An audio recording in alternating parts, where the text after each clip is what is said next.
दुनिया ये सर्कस है। ये जिंदगी एक सर्कस ही तो है। शो 3 घंटे का। पहला घंटा बचपन, दूसरा जवानी और तीसरा बुढ़ापा।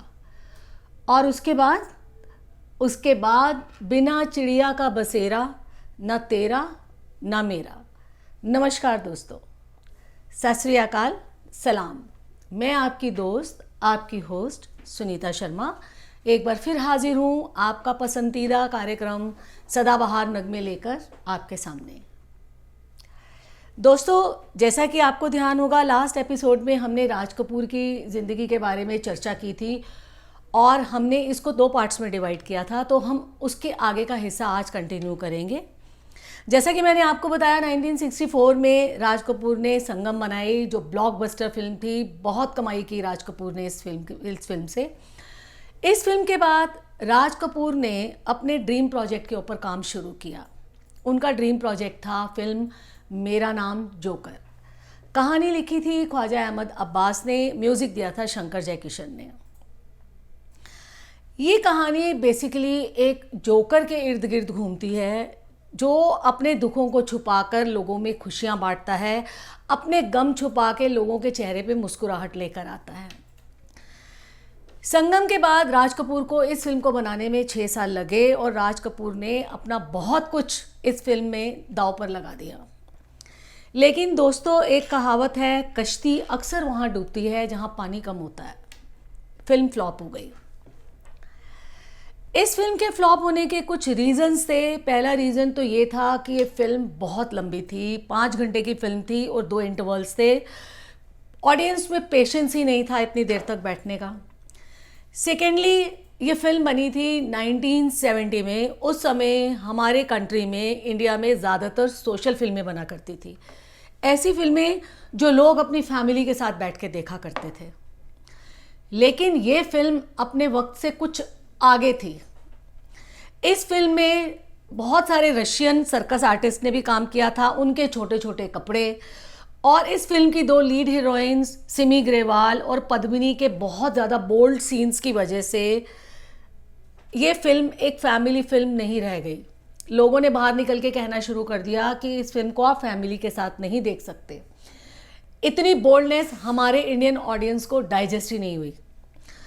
और तीसरा रीज़न, जो सबसे बड़ा रीज़न था इस फिल्म के फ्लॉप होने का, वो ये था कि ये फिल्म एक मिसअंडरस्टूड मास्टरपीस थी।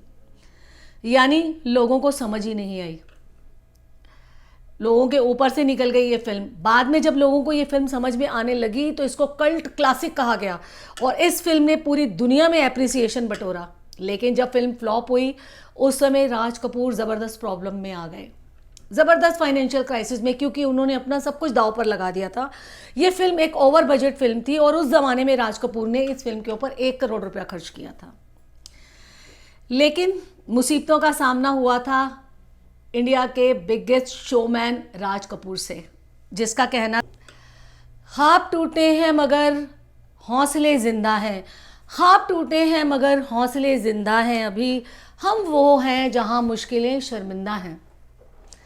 राज कपूर ने कमर कसी और अब उन्होंने 6 महीने के अंदर टीन एज रोमांस के ऊपर बेस्ड फिल्म बनाई। उस फिल्म का नाम था बॉबी। इस फिल्म में उन्होंने एज हीरो अपने बेटे ऋषि कपूर को लिया।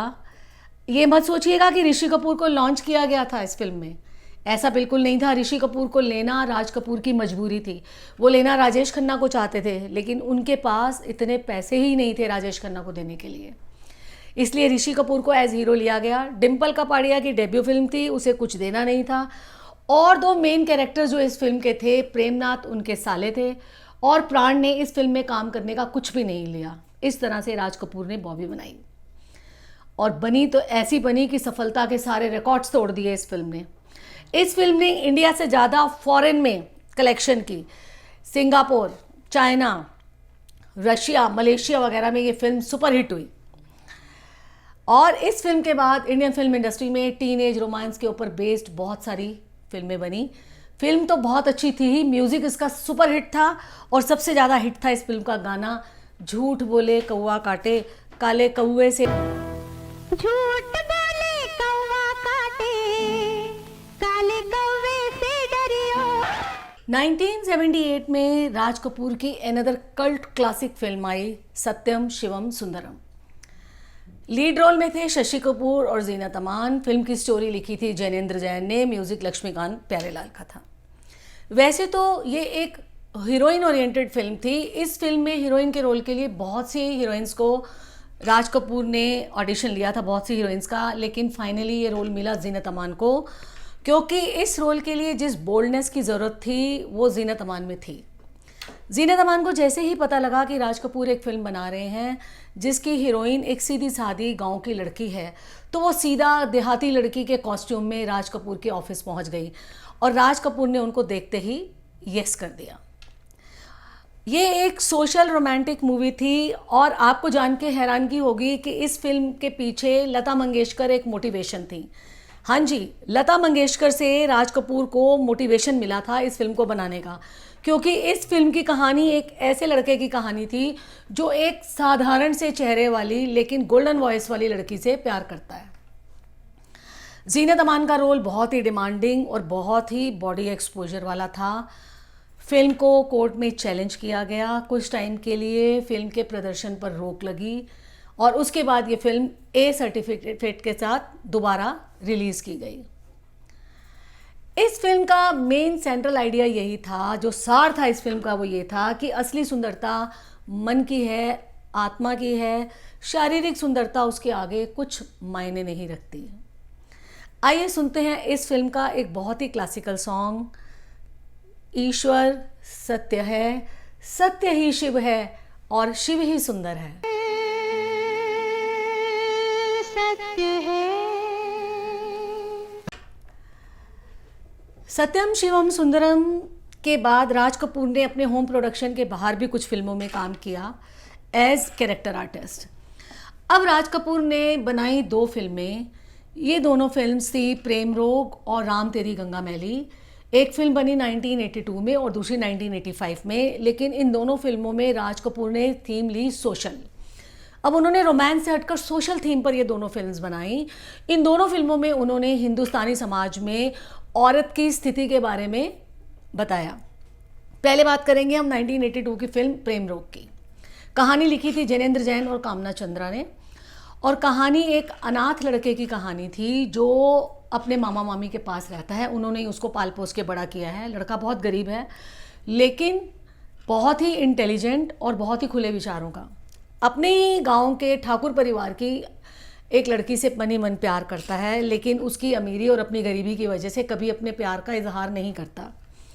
लड़के की शादी कहीं और हो जाती है और किस्मत के खेल देखिए, शादी के अगले ही दिन वो लड़की विधवा हो जाती है और अपने मायके लौटती है। और अब शुरू होता है सामाजिक बुराइयों और रीति रिवाजों की आड़ में उस लड़की के ऊपर अत्याचार। अपने ही घर में उसकी हालत जानवरों की तरह हो जाती है। सारी खुशियों से, ज़िंदगी के हर रंग से उसको महरूम कर दिया जाता है। और अब वापसी होती है उसके बचपन के उसी साथी की, जो अनाथ लड़का देवधर है। वो उसकी ज़िंदगी में वापस लौटता है, उसको हिम्मत देता है समाजिक बुराइयों से लड़ने की और सारे ट्रेडिशंस और सारी कुरीतियों से लड़के ले जाता है उस लड़की को निकाल के एक रेस्पेक्टेबल ज़िंदगी की ओर। ये एक सिल्वर जुबली ब्लॉकबस्टर फिल्म थी। नॉर्मली राज कपूर जाने जाते हैं अपनी हीरोइंस को बहुत ही ग्लैमरस तरीके से शोकेस करने के लिए, लेकिन इस फिल्म में पद्मिनी कोल्हापुरे का रोल ऐसा था कि उसके रोल को बिल्कुल ही नॉन ग्लैमरस रखा गया था। इस फिल्म के लिए राज कपूर को best director and best editor और पद्मिनी कोल्हापुरे को फिल्म फेयर बेस्ट एक्ट्रेस का अवार्ड मिला। वो सिर्फ 17 बरस की थी।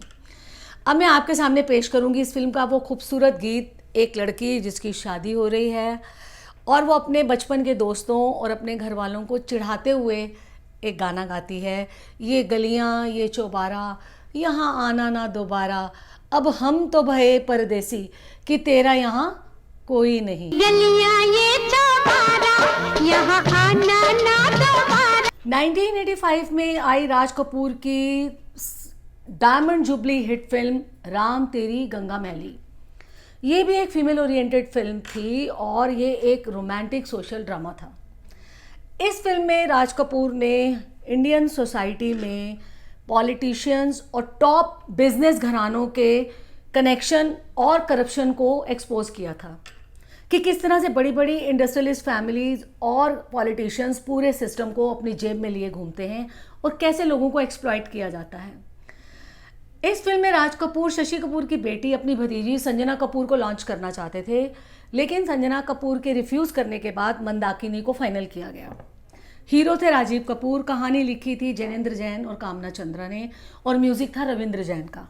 गाने लिखे थे आनंद बख्शी और पंडित नरेंद्र शर्मा ने। फिल्म की कहानी एक सीधी सादी खूबसूरत पहाड़ी लड़की की थी। ये पहाड़ी लड़की शहर से आए एक अमीर घराने के लड़के के साथ प्यार कर बैठती है और उससे शादी कर लेती है, भरोसा करती है उसके ऊपर। वो लड़का वापस आता है अपने घर और उसके बाद वो किसी कारण वापस नहीं लौट पाता और लड़की उसको ढूंढने निकलती है, बदनामी के डर से अपना गांव छोड़ देती है और उस लड़के को ढूंढने निकलती है। और इसके बाद कहानी शुरू होती है समाज के ठेकेदारों के द्वारा उसको एक्सप्लॉइट करने की। और साथ ही वो लड़का जो बहुत अच्छा है, बहुत अमीर घराने का, लेकिन बहुत कैरेक्टरफुल लड़का है, वो लड़का हर कदम पे इस लड़की को सपोर्ट करता है, इसको रेस्क्यू करता है और उसका हाथ पकड़ के उसे ले जाता है नई जिंदगी की ओर। ये इस फिल्म की कहानी थी। राम तेरी गंगा मैली के रिलीज़ के दिनों में ही राज कपूर की तबीयत बहुत ज़्यादा ख़राब हो गई और उन्हें ट्रीटमेंट के लिए यूएस जाना पड़ा। लेकिन इस फिल्म की सुपर सक्सेस ने राज कपूर की ज़िंदगी में नई जान फूंक दी। फिल्म इतनी ज़बरदस्त सक्सेसफुल हुई थी, राज कपूर अपने आप को दोबारा बहुत फिट महसूस करने लगे और उन्होंने डिसाइड किया कि मैं अब अपने नए प्रोजेक्ट फिल्म हैना के ऊपर काम शुरू करूँगा। इसके साथ ही इस फिल्म का मैं जो गाना आपको सुनाने जा रही हूँ, उस गाने का सबसे दिलचस्प बात यह है कि ये गाना राज कपूर की फिल्म अजंता के लिए शूट किया गया था लगभग 30 साल पहले, लेकिन किसी कारण से वो फिल्म बन नहीं पाई। तो 30 साल के बाद वो गाना दोबारा रिकॉर्ड हुआ राम तेरी गंगा मैली के लिए और इस फिल्म का ही नहीं, उस साल का सुपर हिट सॉन्ग प्रूफ हुआ। सुन साहिबा सुन प्यार की धुन।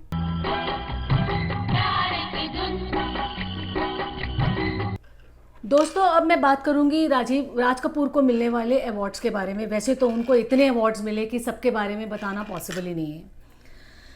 कुछ मेन अवार्ड्स जो उन्हें मिले वो उनका जिक्र मैं आपके सामने करूंगी। वैसे तो राज कपूर सक्सेस की जिन ऊंचाइयों पर थे, उन ऊंचाइयों पर तो अवार्ड्स को गर्व महसूस होता होगा कि वो राज कपूर को मिलने वाले हैं। 3 national award, 11 Filmfare awards और Filmfare lifetime achievement award तो राज कपूर के नाम से ही दिया जाता है।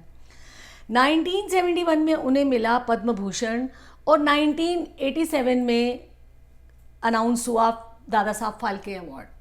जैसा कि आप जानते ही हैं कि दादा साहब फाल्के अवार्ड जो है फिल्म इंडस्ट्री का सबसे बड़ा अवार्ड माना जाता है।